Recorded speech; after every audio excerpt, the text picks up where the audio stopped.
k, then, so it's some statement about rational points, and it's that the rational points of x are covered by the rational points on y. So you take rational points on y, you map down by pi, and this is not quite true yet. You have to also include some twists of y, so it's a union over, I'll explain this in a moment, but for now, just understand it. So pi, let's say, gets a superscript sigma, and y also.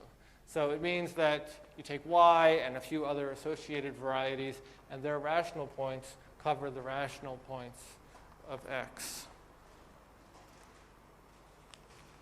Okay, so this leads into torsors.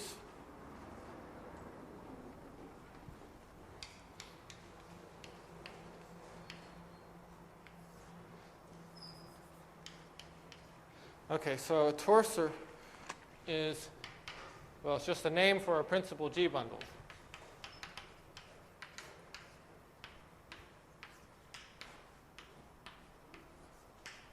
That's really all it is. It's another name for principal G bundle. And what is a principal G bundle? Well, first, what is G? And one can develop the theory in different levels of generality. So let me stick to linear algebraic groups.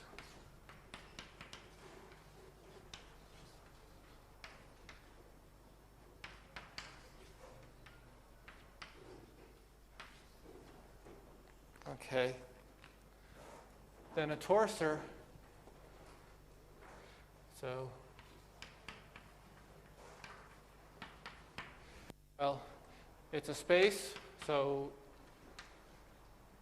a variety. I mean, again, I'm not doing things in maximal generality. You can work with schemes if you like, but let's consider varieties. So it's a variety with a G action. So it's a variety.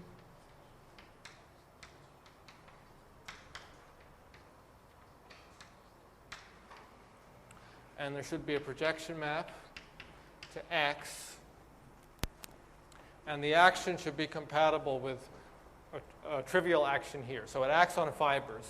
And the action on fibers should be simply transitive.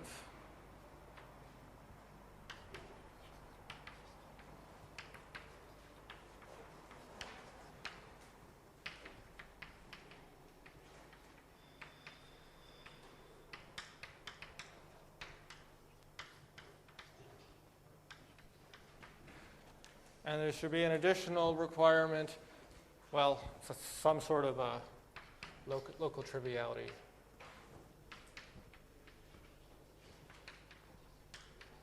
do you mean it fixes the fibers and acts just on the fiber itself, or do you mean it's removing the fibers? I mean, it acts, so if you start with a point in one fiber and you act by a group element, you land in the same fiber. And you can hit all the points in that fiber, and each point you hit exactly once with one group element. So each fiber is a copy of G. So if you're thinking geometrically, you have copies of G. Although the story gets more interesting when you have, as we are, we're over a number field, so you have all sorts of arithmetic complications. So this is really true about geometric points. For instance, y might not have any rational points.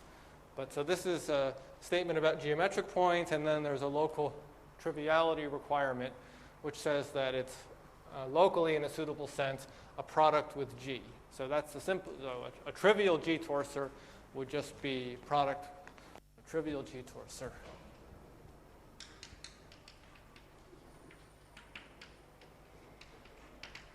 You just take x cross G.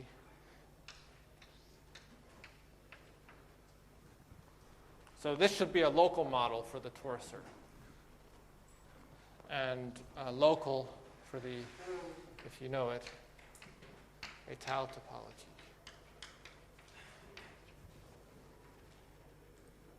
Okay, so that's something, well, it would be too much of a digression to define Grothendieck topologies and the whole theory, but you have to use it. And in fact, in today's lecture, we're going to see some cohomology groups that are étale cohomology groups, and again, it would be too much of a digression to do too much of the theory, but the cohomology won't play a major role in the lecture. So if you're not familiar with it, then just put it aside for now, and at some point you'll learn étale cohomology, and then you can make sense of it.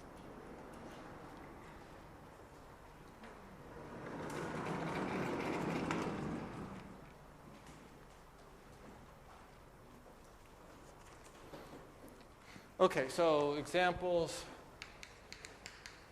Well, of course, trivial. G-torsor is an example. If you have a vector bundle on X, then there will be an associated principal bundle.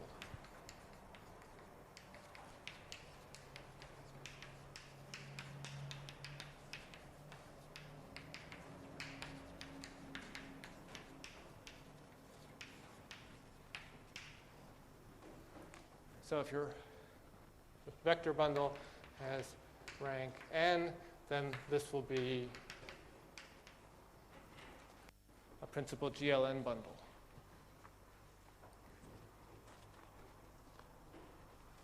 Okay, so I warned you there would be some cohomology, and torsors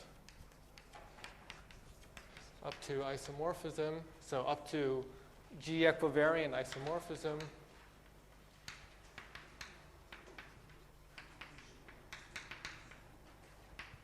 Are classified, yeah?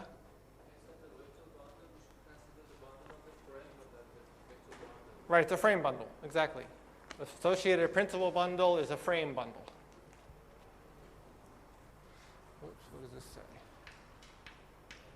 Classified by a cohomology group.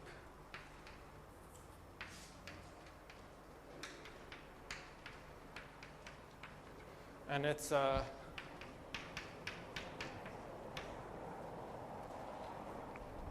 this is some non-commutative H1.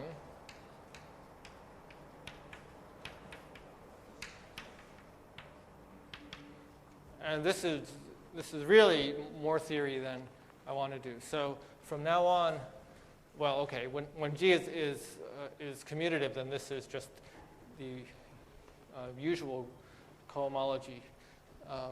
So let's assume from now on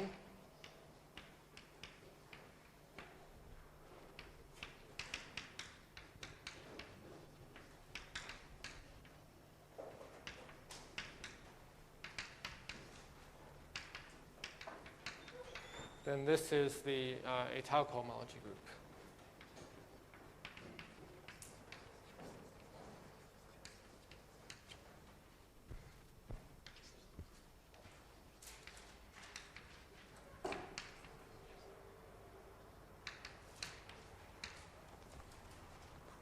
So G, well, it's a given group over K.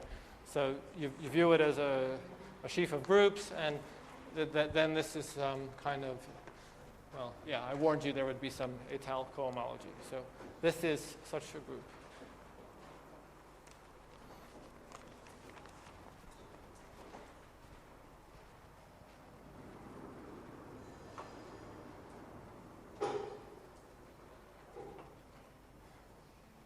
Okay, so let's consider now G is exactly, well, it's a linear algebraic group, and now I've insisted on it being commutative.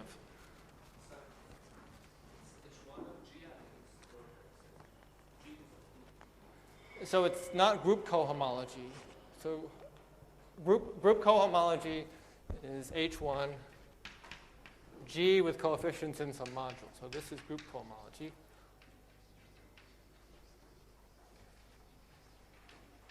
And étale cohomology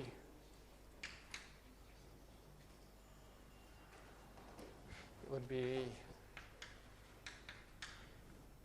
H1 of, and then here you put some scheme like X, and then here you put some sheaf. So you can have a general étale sheaf, and in this case, you're taking G, the group, and you're viewing it as a sheaf of groups. So the sections over some u are exactly the g-valued maps from u. So you have all maps from u to g, and you add them using the group law on g. So g gives you, but you can also put here other kind of sheaves. And so, yeah, some.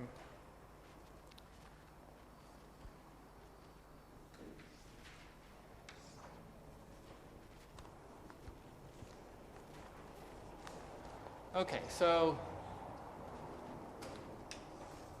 G is now a commutative linear algebraic group over G, and let's over K, and let's consider a torsor.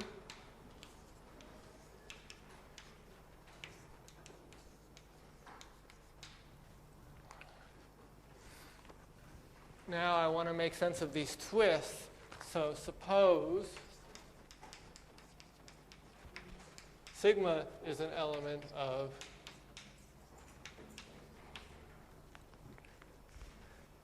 so now, okay, what is this that I've written here?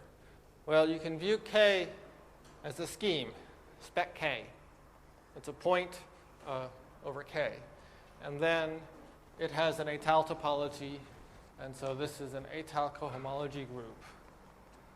But that's the same as Galois cohomology for the absolute Galois group of K. So this can be identified with a Galois cohomology.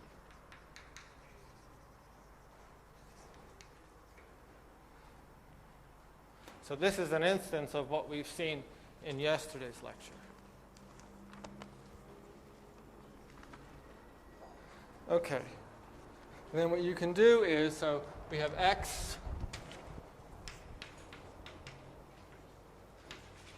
spec K, and let's just for now call this map P.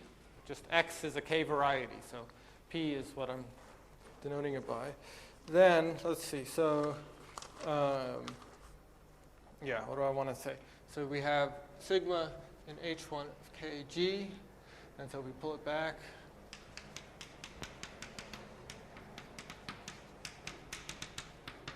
To P upper star sigma, that's in H1 Xg. And now the point is that this is, I did exactly the thing I hoped I wouldn't do, which is not be completely absent-minded and exactly. So I apologize, and this is just me not being very careful. But when I wrote down non-commutative H1, this is it's a pointed set. So the thing I wanted to point out is that when G is commutative, then it's a group. Then this is an étal cohomology group. But in general, it's only a set. It just tells you isomorphism classes. But you can't, like for instance, vector bundles would correspond to H1 GLN. And now there's no way to add two vector bundles of rank n and get a third vector bundle of rank n. It's a set, not a group. So I apologize for just not being alert. And okay, a pointed set just because there's always a trivial G-torsor, so there's always a trivial element. But that's really the structure that it has. Now, when G is commutative, then it's a group. And so you can add. You can take one G-torsor, another G-torsor, and add them somehow and get a third G-torsor. And so that's what I want to do here. I want to take this G-torsor, and I want to combine it somehow with, well, it's an element of H1, so it corresponds to a G-torsor. And maybe instead of adding, I'll subtract. So take Y, whose class is in H1xg. P upper star sigma is also in H1xg.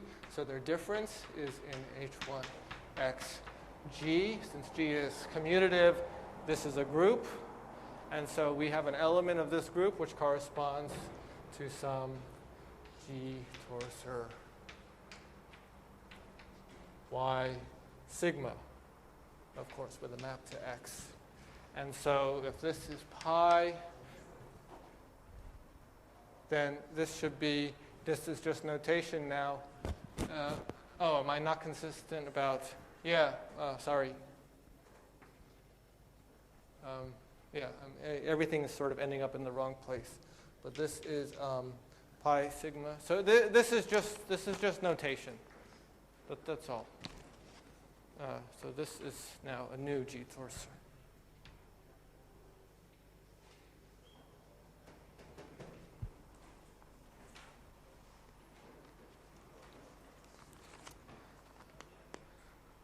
Okay, now. So somehow you guys can use the first P. Use the first point P from the notation. P is only just x over spec k. That's all P is. It's only used just to say, well, take something here and pull it back to here. Is there no naive way to say what y sigma is and with pi sigma as far as like the theorem goes that the rational points are covered? Yeah, I haven't gotten to that yet. I'm gonna. Okay. Yeah, let me.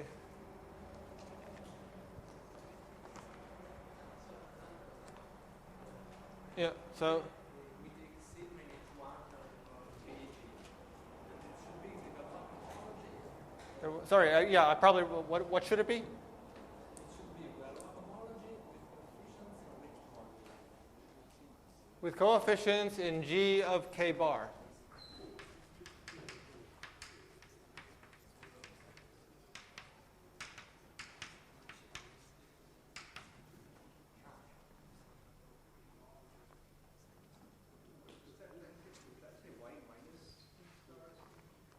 Yeah, this is minus. So this is some element, and this is instead of plus, it's minus. Well, it's a convention.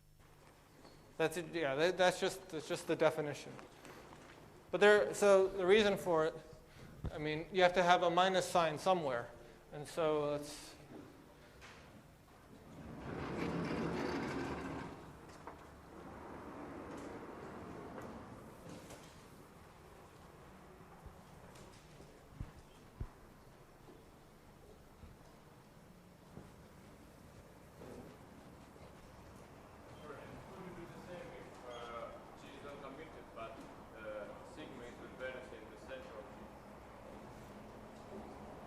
Yeah, I'm trying to avoid non-commutative cohomology. I mean, there are such operations, but anyway, it's too much beyond the scope of the lectures to do. Yeah, you have limited operations with non-commutative cohomology.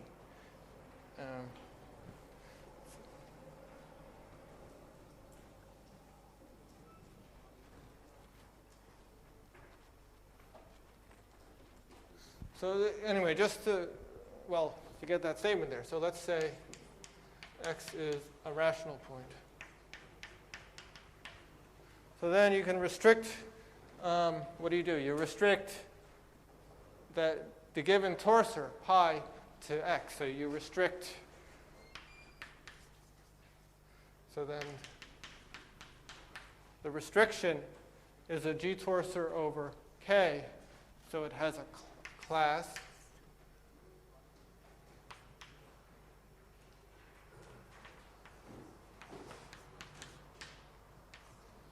and if how should I add it?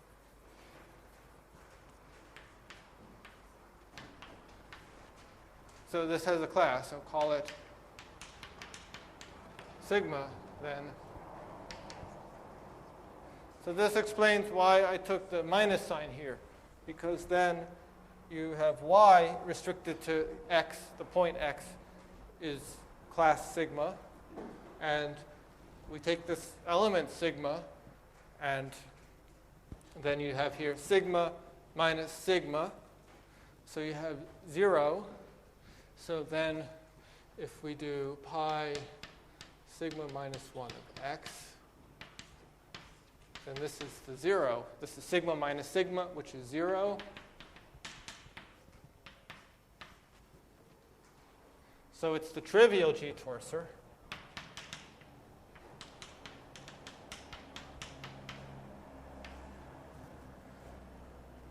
And so it has, points. at least we can be confident that it has identity element. So it has at least one point. So we see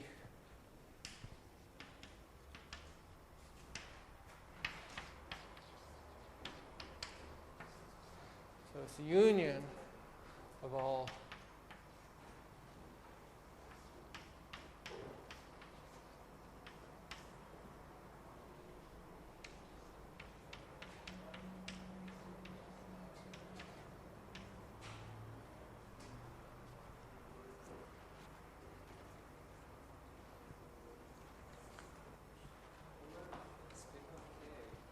all the torsors are the trivial torsor, or should depend on the action of G.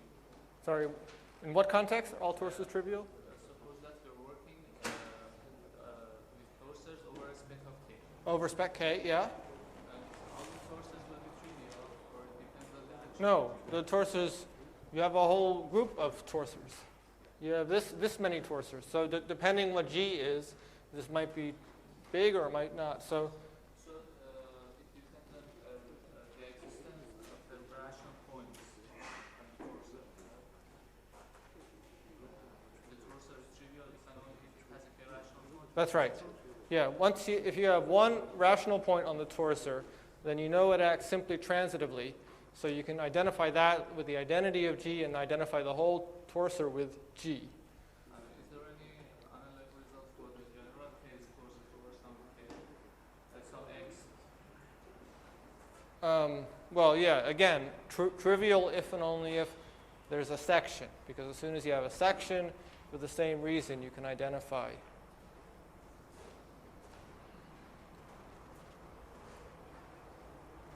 So maybe I should just do a very very simple example, which is if G is mu2, so group of order 2, then essentially this corresponds to quadratic extensions.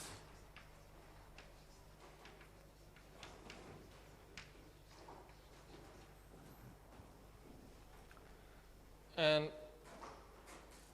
a torsor over X, so then if you have a G torsor Y over X, at least locally,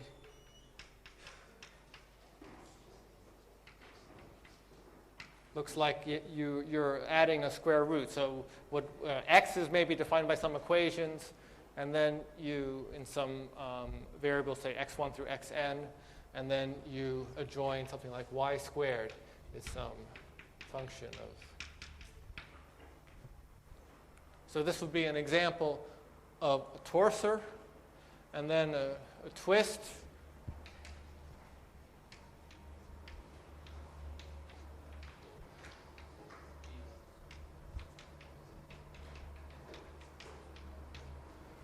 And this d would exactly correspond to the quadratic extension square root of d.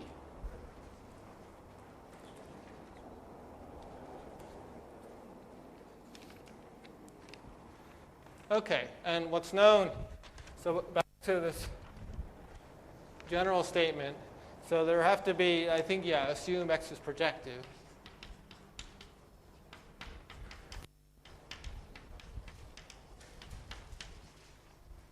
Then only finitely many sigmas occur. So what should I say this? Then the set of all of these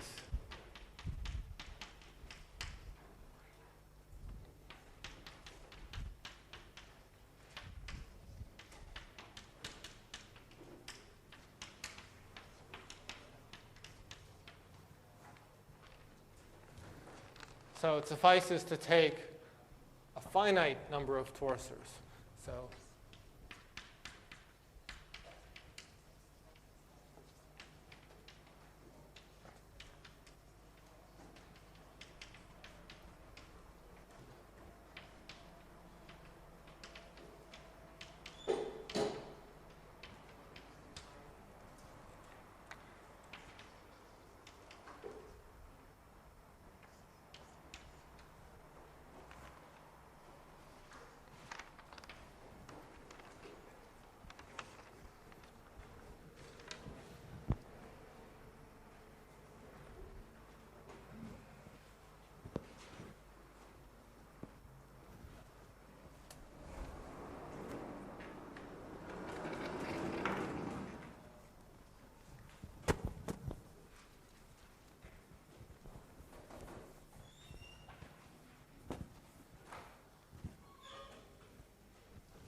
Why? I mean, it's a theorem. It involves, it uses the fact that we're over a number field, and then you can find a model of X.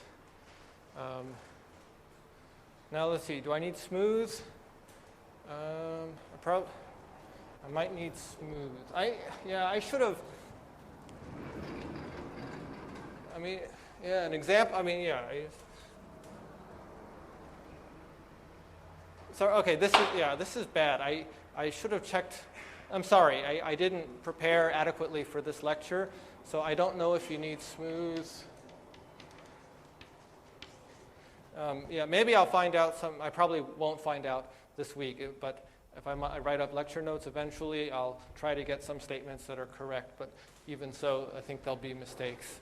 So I'm sorry, it's just, lack of preparation on my part that I don't get the statements correct.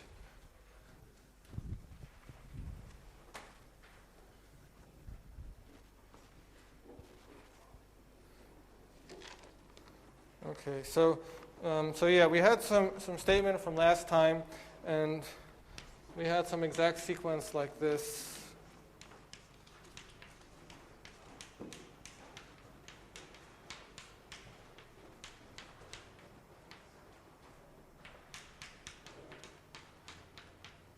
So, this is maybe not very good, but so I had a bunch of hypotheses. So X was smooth, projective. And then I had Brouwer, X k bar, 0.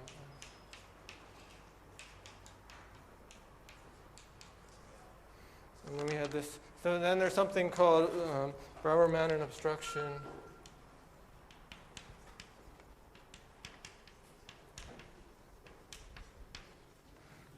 Which I talk about tomorrow.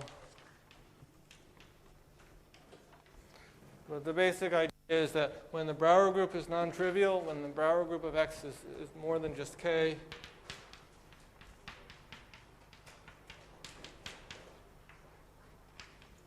there's at least a potential for some obstruction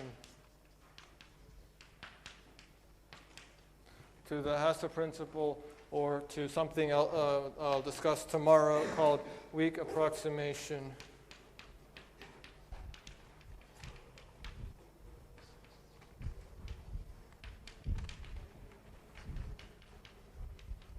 So this also I'll discuss tomorrow. So then, anyway, but maybe we don't know what it is. We don't want to know. You just want it not to be there.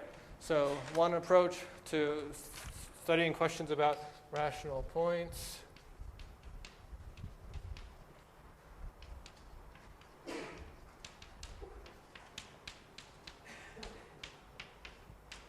is to kill the Brouwer-Mannon obstruction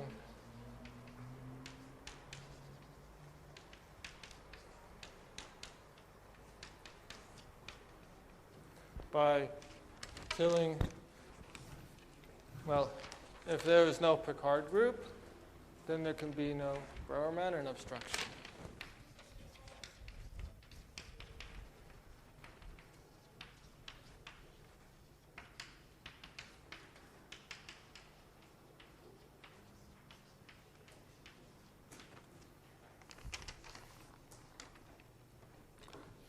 Okay, so this seems to be the lecture of unpleasant hypotheses. So in addition to those hypotheses up there, let's have one more. So let's assume that the Brouwer group of X, let's assume that the Picard group, geometric Picard group, is finitely generated.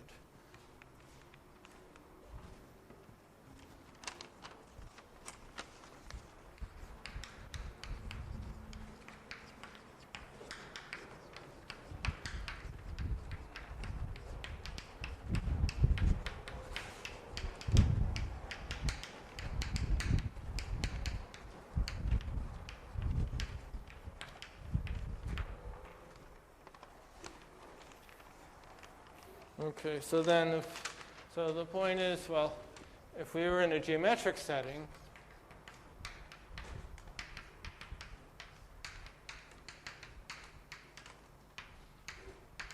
then you can kill the whole Picard group by just passing to the, well, what each line bundle has associated principal bundle, which is just the complement of the zero section. So.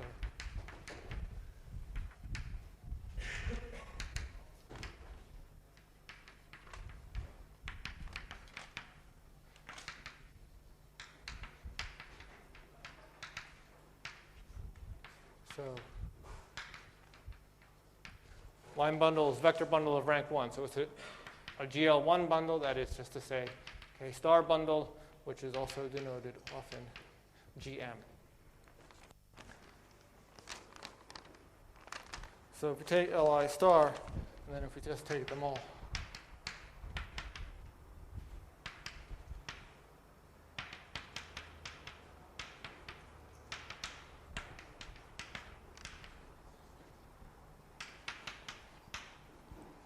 so then this kills the Picard group. Now the problem is this is over the algebraic closure. So you want to have a suitable form of this defined over K. And that's where it brings us to theory of descent of Collio, Tollen, and Sansuk. So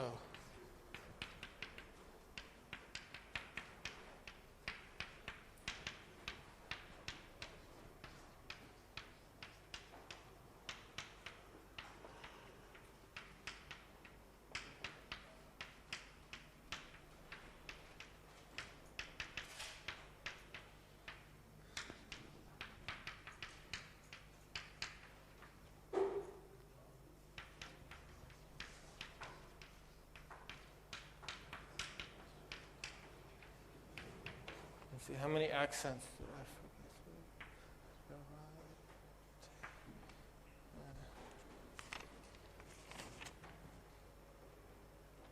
Here also? Maybe. I don't know. So, yeah, it's, these are two very good papers, so very foundational. So if you want to work in this subject, then you read these papers. So we consider. Yeah, I mean, yeah, sure. You can find out on the MathSciNet. I mean, this is in some conference proceedings, and this is in Duke Math Journal. So we consider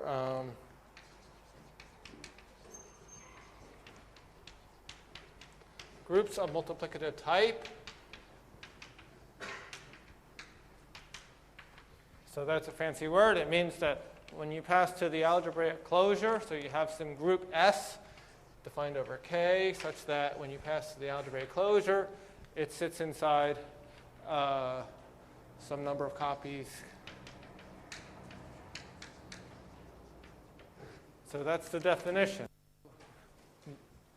Over an algebraically closed field, you can have some copies of GM and some copies of the roots of unity, and then you have some form of it over K. So let's see an example. And I'll write it as a matrix group. So take the group of all elements x, y, and I think I want a minus sign there, maybe x, so like that.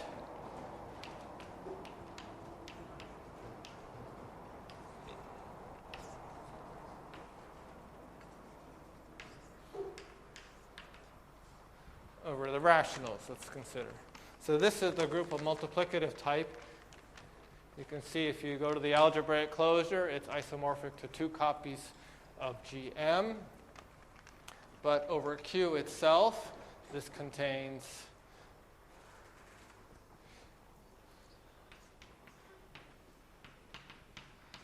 an element of order 4.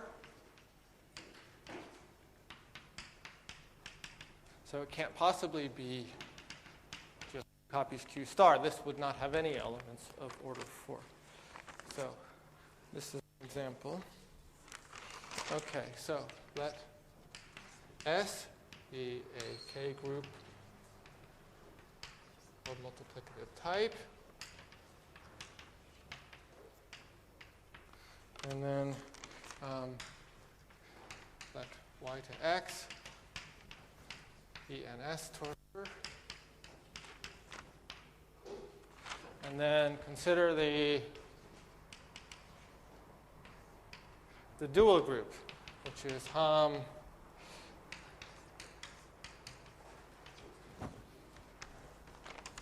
into GM. So this is a Galois module.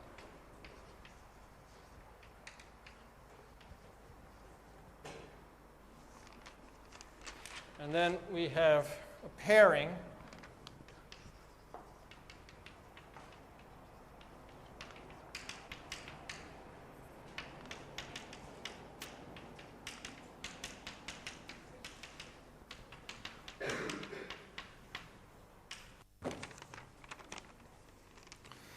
and so we can now evaluate on Y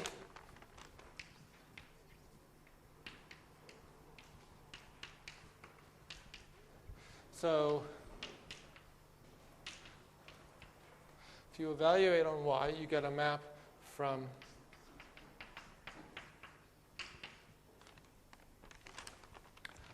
and this map respects the Galois action.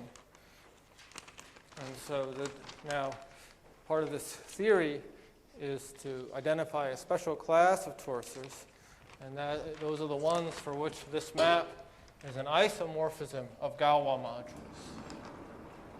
So, definition.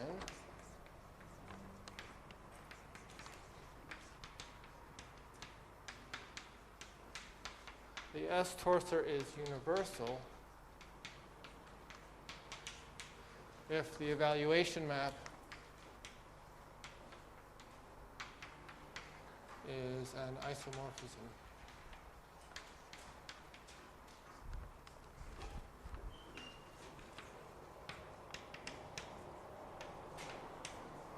So this is also called the type.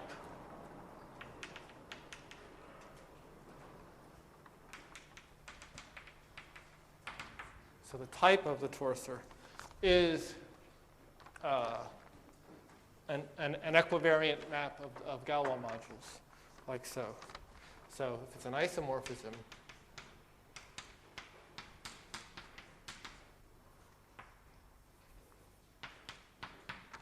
then the torsor is called universal. Now for a general type, there is an exact sequence. So type is from, well, I should have, as usual, I'm writing too quickly and not being careful. This map is not type. Type is the map that takes a torsor and spits out a map from a map of Galois modules. So type takes a torsor and gives you a map of Galois modules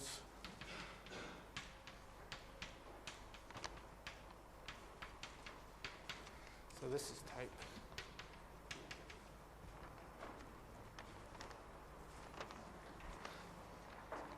Okay, and then the kernel is H1KS. And then there's some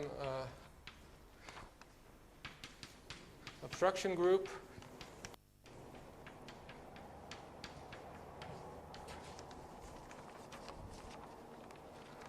So you can start with the desired type, for instance, isomorphism. You can just take take S hat equal, pick XK bar, and then take identity. And then you wonder, does there exist a universal torsor? Or you start with some other type and ask, does there exist a torsor of that type? And the obstruction lies here in this H2 group. Now, I mean, there's all kinds of étale cohomology groups, Galois cohomology. I mean, this is quite fancy, so I don't want to dwell on this. But I just want to say that there are these groups, obstruction groups, these groups that classify torsors. So just the features to take away from this. Well, we had somewhere on one of these blackboards, yeah, here, the finite collection of torsors whose rational points cover the rational points on X. And it's exactly elements of H1, K, G is now S. So that's exactly here. So you're taking all torsors of a given type. Take a torsor and then start adding to it elements of H1, K, S. And so this gives you the collection Y sigma. If you start with a torsor Y, then you get the Y sigmas there.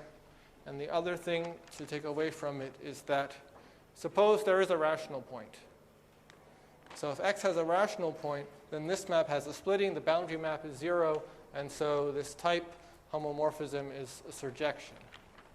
So being able to find a torsor of any desired type is a necessary condition for the existence of rational points. So let me write that.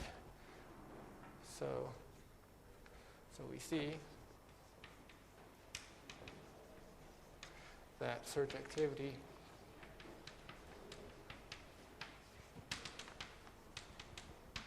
of this type homomorphism is a necessary condition for existence of rational points.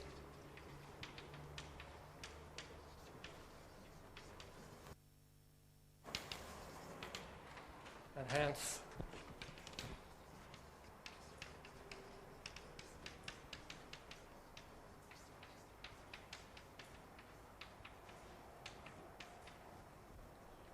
for any lambda here,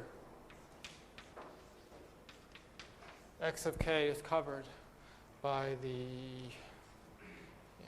pi sigma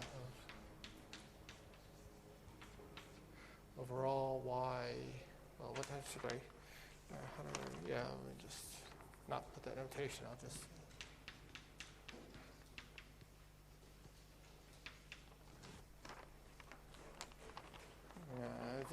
Okay. I hope that the notation's not very confusing. So this is saying all Y over X of type lambda.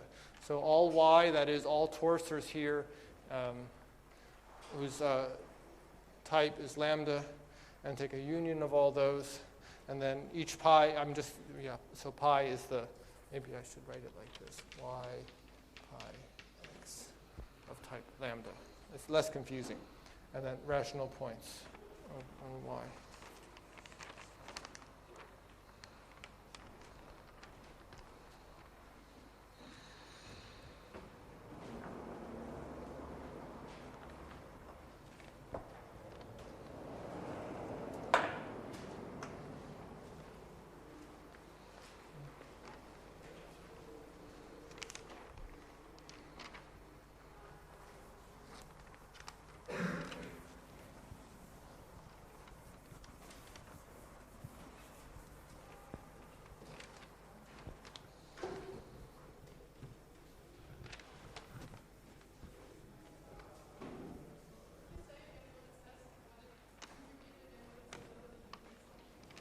I made a mess of a mess of a mess of this. So this is Y to X of type lambda. So it's a sum over all Y to X. So you've picked some lambda here, and you're sort of taking the pre-image here, except that this group classifies torsors. Of course, torsors up to isomorphism. But anyway, just take all torsors of type lambda.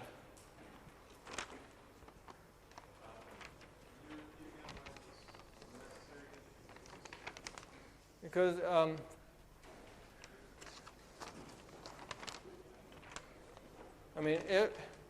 if there's a rational point, then you can evaluate. You have sort of X. A rational point is like a section. So you would have a map going this way. You could evaluate at an element here at that point.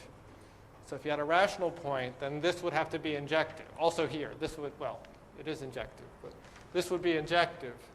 And so in this exact sequence, this map vanishes, and so this is surjective. So to say it another way, if there's at all some lambda here for which there's no torsor of type lambda, some lambda here not in the image, then this map is not injective, so there cannot be any rational points. So it's just empty set. So we're covering the empty set by the empty set in that case.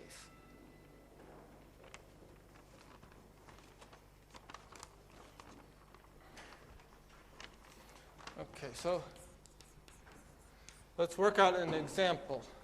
And let's do the example from 2 days ago. I had written down an equation.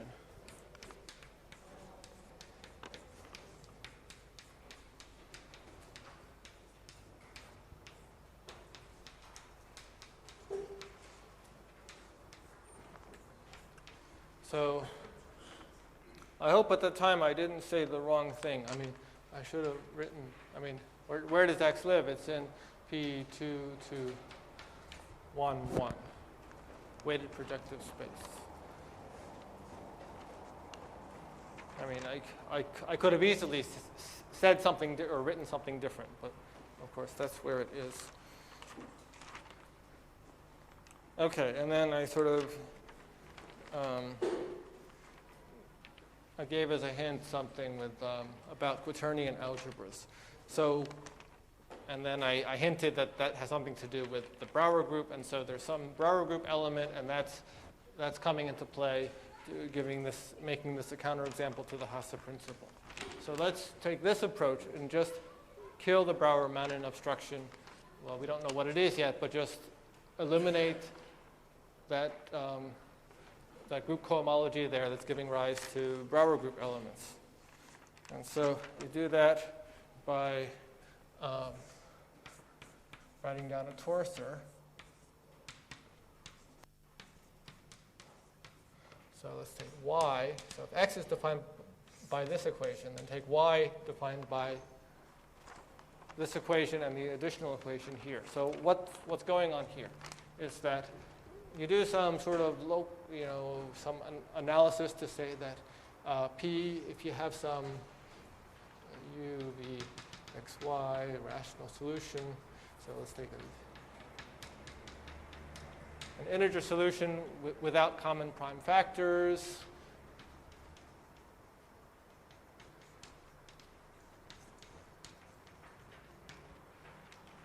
And then if you have some prime, that's 3 mod 4. And if it divides both x squared minus 2y squared and minus x squared plus 3y squared, then it would have to divide x and y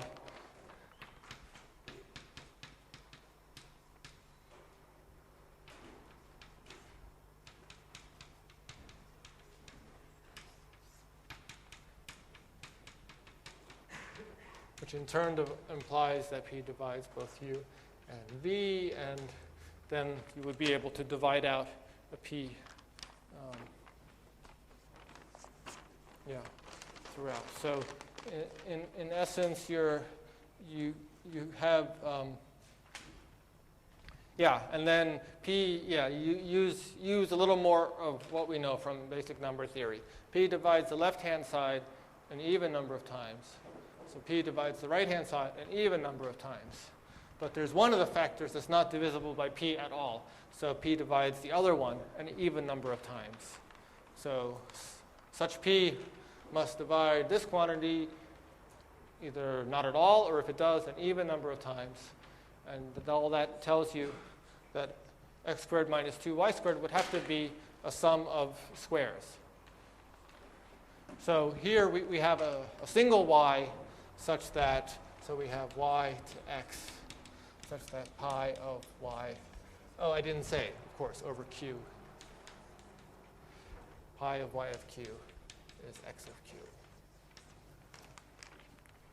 So this is an example of a torsor, and in this case, the rational points are covered, I mean, we need just a single torsor. In general, there will be a finite number of torsors, a finite number of twists. And here, you just need y itself. No twists needed. Is it easy to see the geometric power group of this as trivial? It's rational over the algebraic closure. It's rational. It's a conic bundle. Sorry, just what do we mean by the two arrows in front of the y? Oh, so y will be defined, so two more variables and the additional equation. So we add variables q and r, and we have this additional equation. Well, everything is up to sort of birational. In fact, I'm going to write down a different birational model of y. So in fact, a different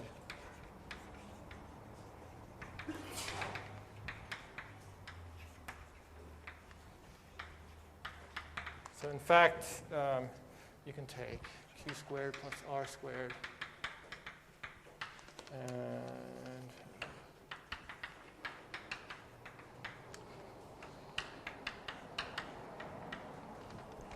yeah, so this is that houses. So now this pi map sends so u is I don't know, what is it, qs minus rt, and b is qt plus.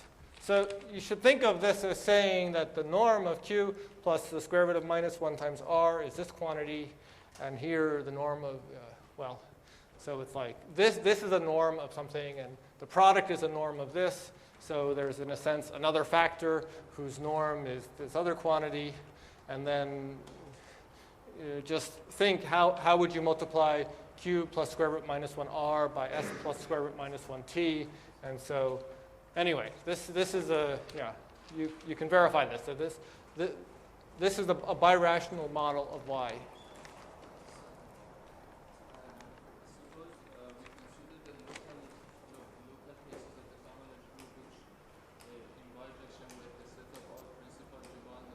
Sorry, I didn't catch you. The local cases of what? The cohomology group, which is in bijection with all of the principal G boundaries. Yeah, so the H1. Yeah.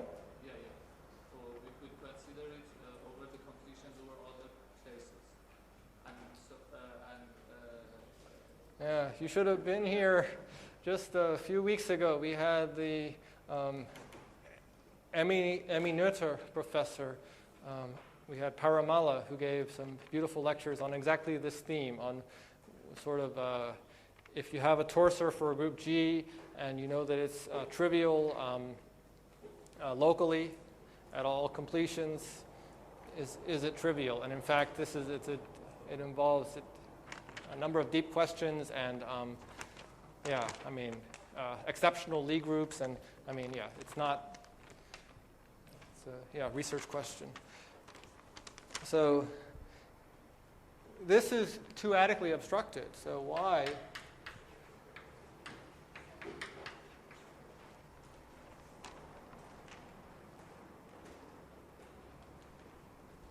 And this you can just see. I mean, it's easy. You'd work mod 4 or mod 8 or something. There's nothing. So.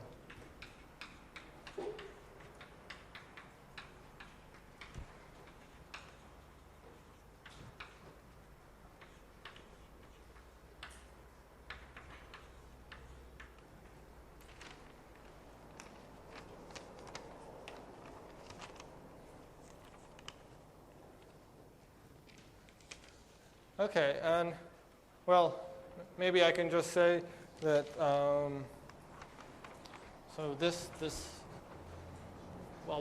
a very simple example, but and it uses a very small torsor. We've gone only from dimension 2 to, and it's Winterton-Dyer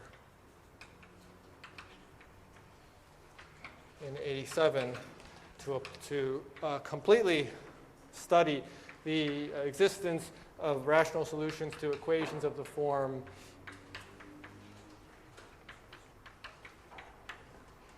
and so they have essentially complete results about when the Hasse principle holds or what sort of obstruction there is, Bauer-Mannen obstruction. And this is also a very good, very important paper. So I'll stop there.